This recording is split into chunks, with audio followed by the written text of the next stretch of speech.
Good morning, everyone. Welcome to the session on strategic content marketing, strengthening your brand, and build loyalty through engagement. Today, our speaker is Peggy Kane. She is Vice President of Business Development at GLC and has more than 25 years' experience working with hospitals and health system, managed care, and employers. For the past 14 years, she's been with GLC Custom Media. Peggy is responsible for client development and management, marketing consultation, and partnerships.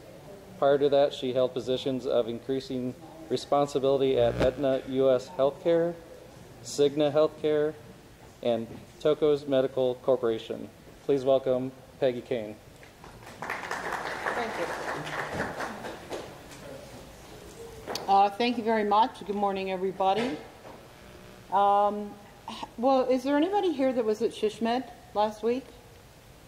Okay, just one. All right.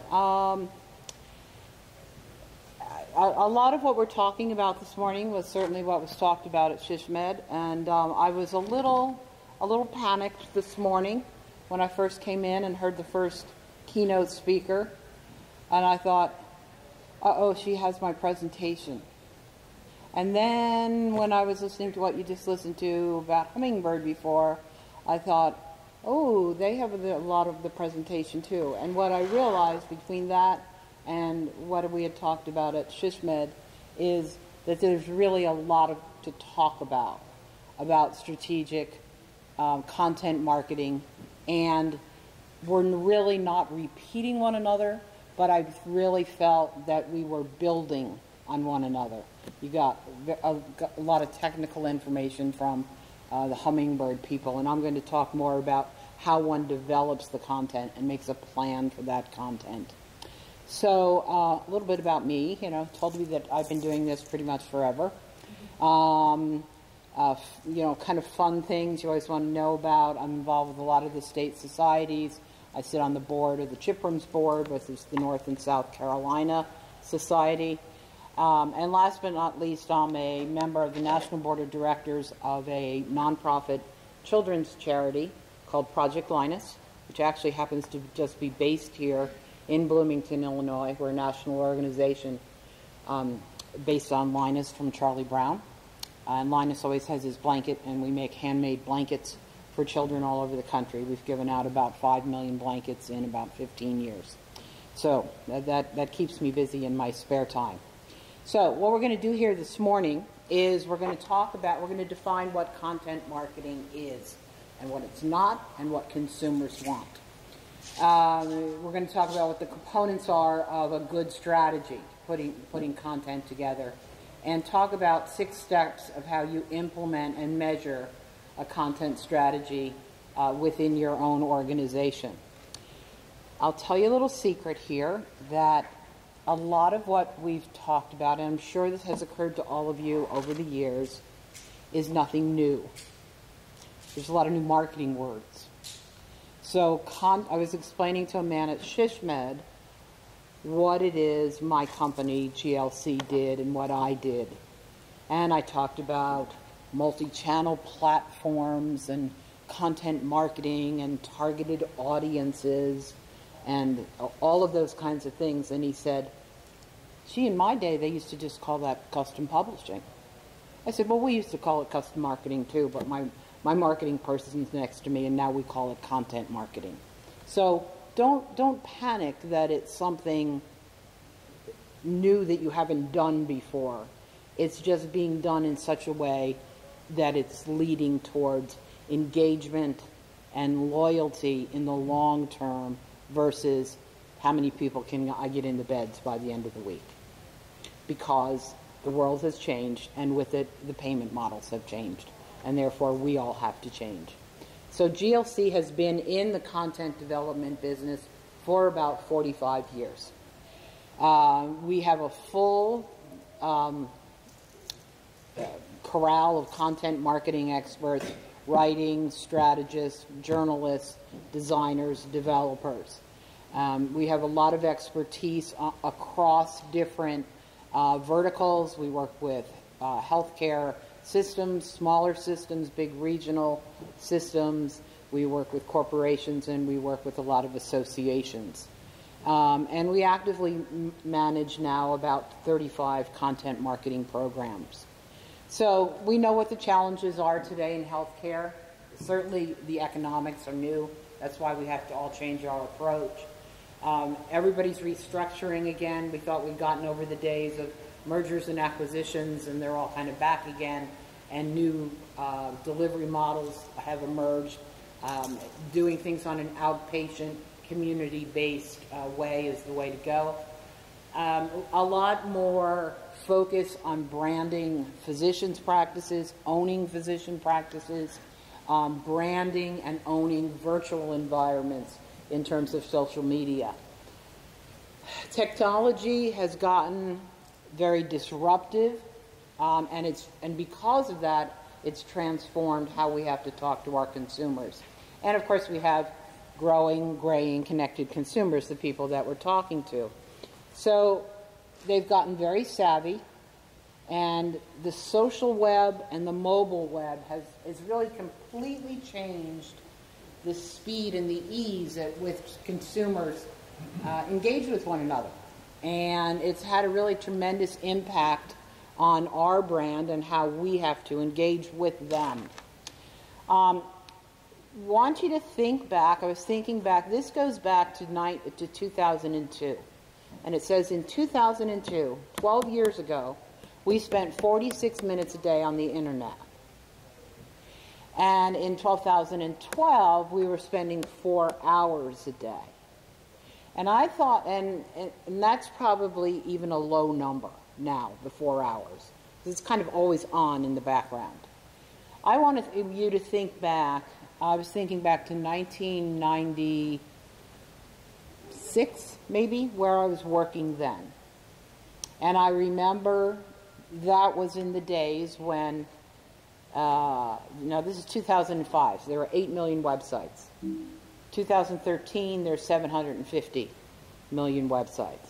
I remember in 1995, I worked for my first custom publishing company, and I walked into their offices in Boston, and there was signs all over the office that says, "Have you Yahoo'd today?" I didn't even know what that meant. And so I heard them talking about, this web thing. And I don't know if any of you remember, there was these really creepy TV commercials with a little girl on it that talked about the electronic roadway we were all going to be on. They hadn't quite named it the internet yet. And so sitting up there in Boston one day, I remember saying to my husband, I said, "Today's the day. I'm going to get on. I'm going to see what's out there." And to think about just in that short amount of time how that's changed and how much we use it. 87% now of all adults are using the internet, which is up from about 14% in 1995, which is where I was talking about. So what we find with just communicating on the web, because some of the discussion that you have with content is, just change everything to digital. And what you find with digital is that it's the concept of they really won't finish the article. People skim the web. We know that many of them don't scroll down to see what you have below the virtual line that you have there. Most are viewing a whole lot of videos, a whole lot of photos, and there's very little correlation between what people are tweeting out and what the actual article says once you complete reading it. So it's not a way to get full communications.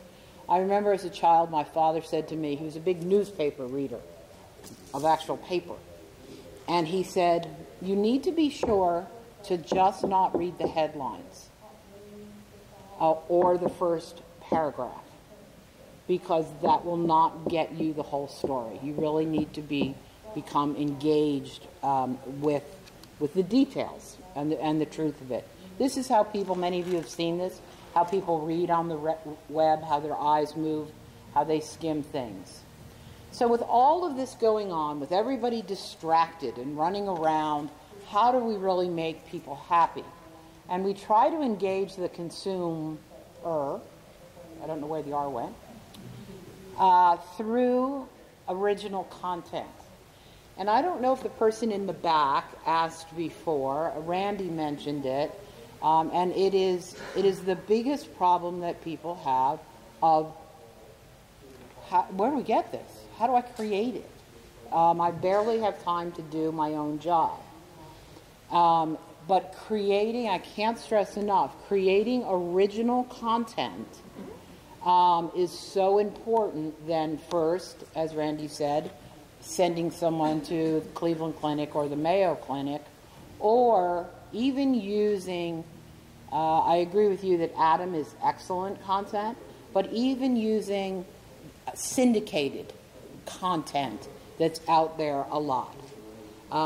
Because it is repetitious and it does not speak in your voice and it does not speak to your organization and what you are delivering.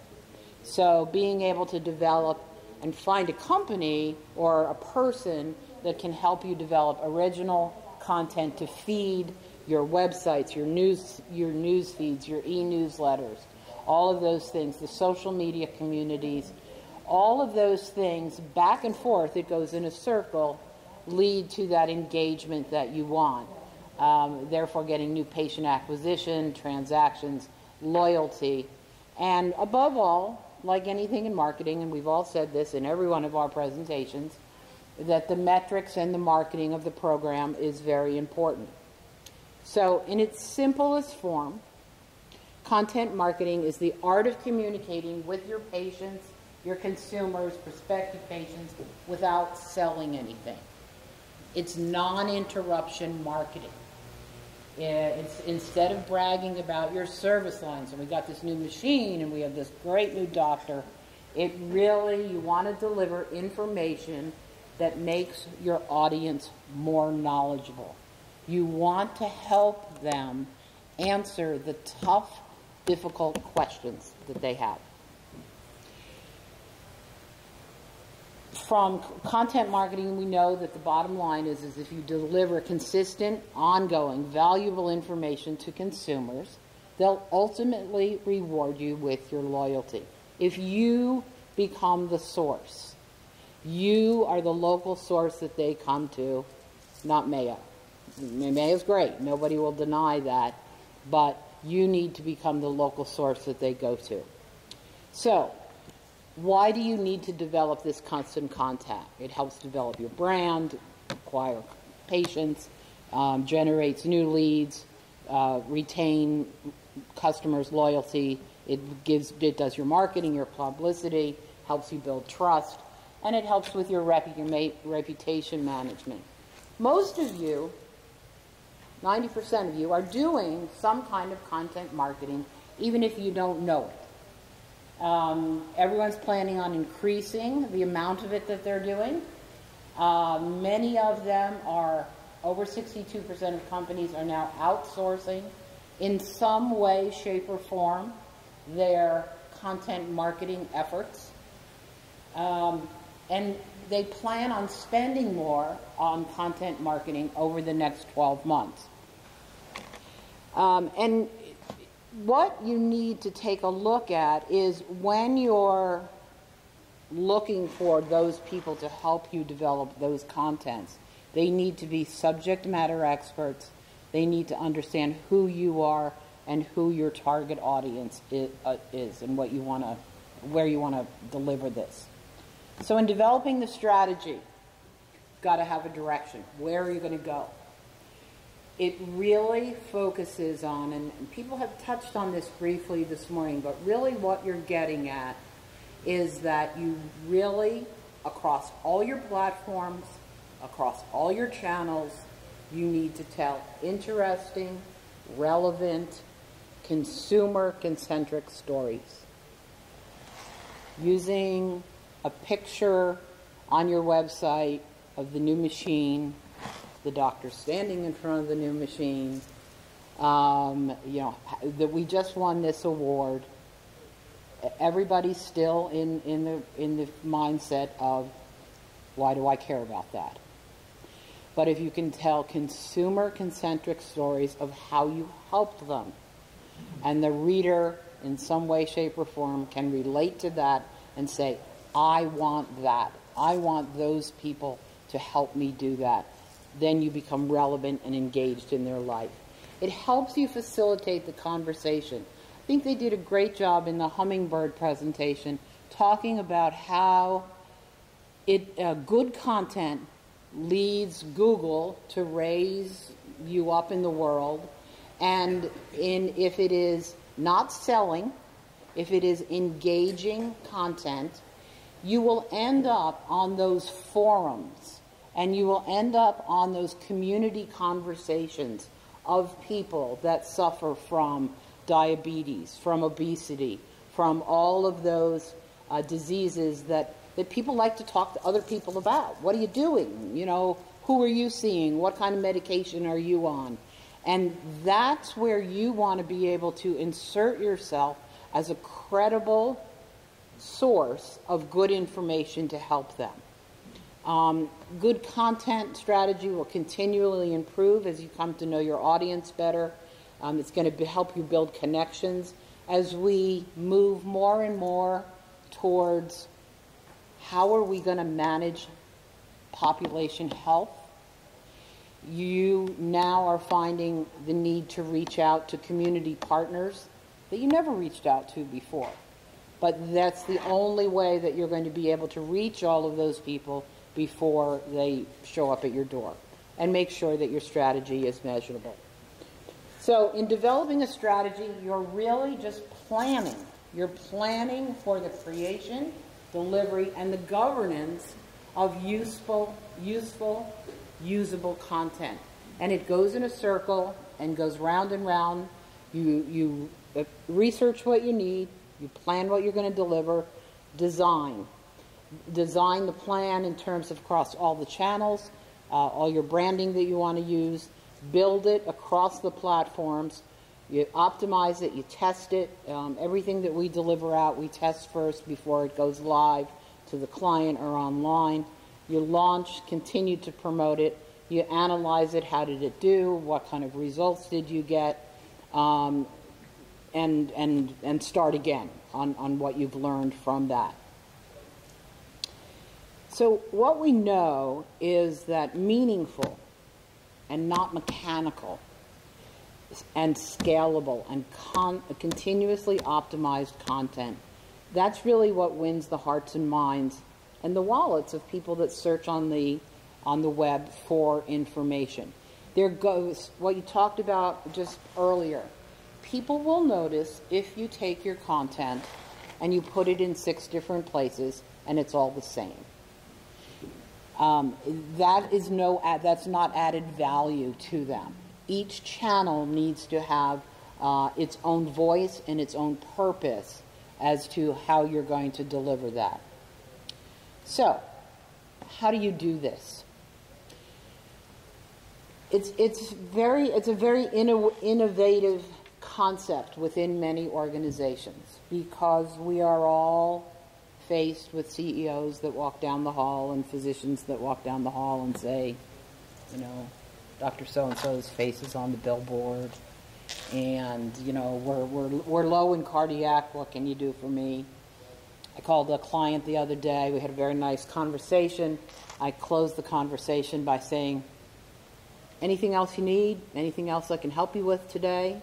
She said, a couple of cardiac bypasses would be great, you know? And so the kind of the mindset is that way. So innovation. What is your need for content marketing? How big is it? It's going to differ from what Advocate as a system is doing to what a rural critical access hospital is doing. What's your business model for the content? What do you want to promote? Where is your revenue streams coming from? What can you do with content that addresses those medium and low risk people that you can manage in such a way through population health programs so that they do not become high-risk patients and have to and affect your revenue that way. So what are your risks about putting out a lot of content? And this is what I truly believe is what I said a minute ago. What are you really helping people with? Are you really helping them make tough decisions, or just kind of like, you know, Charlie Brown out there, womp, womp, womp, womp, the same old stuff that they've heard before? You need, as I said, avoid rehashing the obvious and make sure that it's meeting your consumer needs. So in implementing a strategy, obviously, define your objectives. And this is what I love. I loved when I found this sign. It's very important that you need to be where your consumers are so that they can access your content 24 hours a day, 7 days a week. So you need to know in your target population, are people online? Are people using mobile? If they're using mostly mobile, then anything you need needs to be done in a responsive design format. And once you know what your customer segments are, you then map them into kind of a buying or an engagement journey. And it's very important to be aware of where they're coming from, where are they, what's their moment of need, and where they're going. What's the next most likely action that they're going to take? And the great sign, I thought, is I'd really like to help you out, but can you tell me which way you came in so I can tell you where to go? I'm not going to go through all the details of this, but this is a very good example of a content strategy that is a journey that can repurpose content. Lowe's makes great use of videos and how to do all projects. So they take a moment of need. Customer wants to start tiling a wall in their bathroom. They have a shop class series on their website where you can go on, you can click on it, they can tell you, all the things that you need, what you're going to need to buy, how easy it's going to be. They're all on YouTube. Gives you an overview of the entire project. So you're all set to go. You're going to put in this backslash. So the tiling customer at this point says, okay, that doesn't sound too bad. I can probably do that. So it's going to make a list, what they're going to need, what they need to go to buy at Lowe's, rather than go to the store or go online. And then what's the call to action? I mean, people used to think that call to actions were something that you only put in, if you were printing something. But there's always a call to action. So the call to action in this particular targeted customer, how it's been identified, is a link perhaps to a coupon that comes up right there, a discount, any of those things. Need to buy the stuff to tile the bathroom. The journey, however, and the content, however, can be completely different if there's a different moment of need, where you have the same person decided to tile the wall and finds out that it isn't quite as easy as the lady in the first video made it seem, okay? Then you are able to develop a message where they can go back to the packaging that has directions. It can lead them to a video that shows them exactly how to do it. So what you know is the next most likely action is that person is looking for more detailed information, or that tool that they forgot to buy, or something specific is going to help them get this. So the landing page, in that case, the call to action where you want them to go is maybe a chat with an expert, or a button or a direct link to a web page where that tool can be found, or how to use that. So the same kind of thing, these journeys of where you came in, what your moment of need is, and what the next obvious step is, applies in healthcare too. Because you have patients or potential patients that are at high, medium, and low risk, all have a different moment of need, all need to be sent in different directions. So you have to have content, be it print, social media, video, pictures, that applies to all their different journeys that they're going to have through your health system that is specific to their situation. Kind of what I just said, you need to match the message to the audience and make it very specific to the particular channel that you're using. So your channel objectives for your Facebook page may be different than they are for your Twitter account. You need to decide how you're going to be able to tell your story. I know that interviewing physicians has become very popular and very successful from what I've understand. Is that a good way, a good message to have to drive people into your cardiac practice? Or is it better to have a patient interviewed, or maybe even a patient's family member interviewed so that they can tell their experience? All of those different things need to be thought of in developing content. It does seem to be an overwhelming process, but can be helped by managing it through an editorial calendar. It's very easy if you're doing one thing. If you're doing, you're doing a print piece 4 times a year, each quarter you're going to talk about this. But it's the same concept of laying out the year, listing your channels, what are the people you're going to target, who you're going to talk to, and then how are you going to develop those different messages. Another thing we haven't talked a lot about today, and people have mentioned it, is the idea of creating these personas. And again, it's a new word that's been around forever. If you've been around for as long as some of us have, they used to be the Sachs groups that Michael Sachs invented on how to target people. It's the same idea. You basically profile different people so that you can put them in different buckets and give them names. So you have a busy mom bucket, and you have the young urban professional bucket, and you know that there's all different characteristics that go along with these personas. What are their responsibilities? What are they really concerned about? What keeps them up at night? Where are they most likely to find information? So when you can identify in your population of who you want to talk to, who those personas are, and make them real people. Somebody said to me, when you do this exercise, make actual pictures of what you think they look like. I kind of think she looks like Catherine Hagel, but she never goes to the grocery store. But, kind of keep a visual picture of who you think these personas are. And then what's really helpul is when you're out talking to members of your community, if you're having focus groups, if you're having a health fair, if you're having an opportunity to have some conversations, it's nice to have conversations with them about these personas that you've developed. And ask them, do you think we have it right?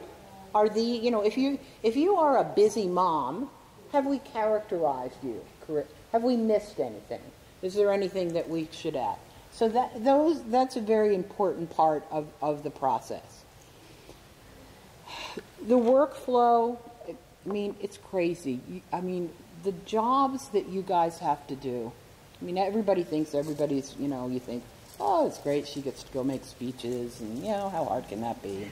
It's just as hard as everybody else's. And I look at you guys and think, you've got no help. You're all doing what used to be 3 jobs.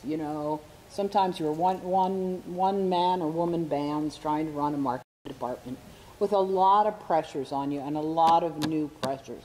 So this new direction to add of developing content is a very challenging is a big challenge to you. So it is important that you put a process in place, that you perhaps hire some outside resources that can help you, that you understand that that it cannot be haphazard, that it needs to be scheduled and targeted and on time. And keep in mind, too, that even though you might call on outside professionals to help you write some content that is specific for you, you also have somebody, a friend of mine, Candace Quinn, many of you have heard her speak. She said there's so many content developers within your own organization. Have them write stuff for you. Now, I can all see you kind of sitting there saying, like, oh, yeah, like I'm really going to let Dr. So-and-so, write the content. Or the lady from HR. Or the people that work in dietary. But let them. Then you can get somebody to fix it. But you start, and that's what a good editor does and a good journalist does, is that you've gotten the content from their perspective and it's new and fresh and brings it to the organization. So, finish up here. There's no silver bullet. There wasn't any silver bullet before we started calling it content marketing, and there's still not any silver bullet. It's still marketing. It still takes time. It's organic. We all know that traditional advertising was always very hard. Content marketing is very, very measurable, but it takes time to get real data. So unless your organization is willing to give it 6 months, 12 months, 18 months, don't go into it, because you're not going to have enough time to measure the data. This slide I'm just going to leave you with. I know that they're going to put these presentations on the website, because this is an entire presentation all on its own about how to measure and report on content marketing. I will tell you that there is an the Content Marketing Association is a very valuable resource to you on how to do all of this. And then the only other thing that I wanted to address is, again, when we were talking about getting kind of syndicated content, one of the things when people started to talk to my particular company about this is we came up with a concept of content on demand. It was a good kind of marketing title. And then we thought, well, what is that? And that's for somebody that, you don't want to hire a full-time writer or a new FTE, but you need somebody that can come in, understand your organization, and then have them be a resource to you and be able to call them and say, okay, something's come up. I need this press release, and I need this many social media postings made. So that kind of concept of content on demand, that if you can find a resource to have someone help you produce things in that way, is a very good way to kind of look at it without incurring a whole lot of costs. So again, that's who I am. That's where I am, where you can find me. I hope it was helpful. I kind of got a couple nods, so I think we were in the right direction. And I thank you for your time.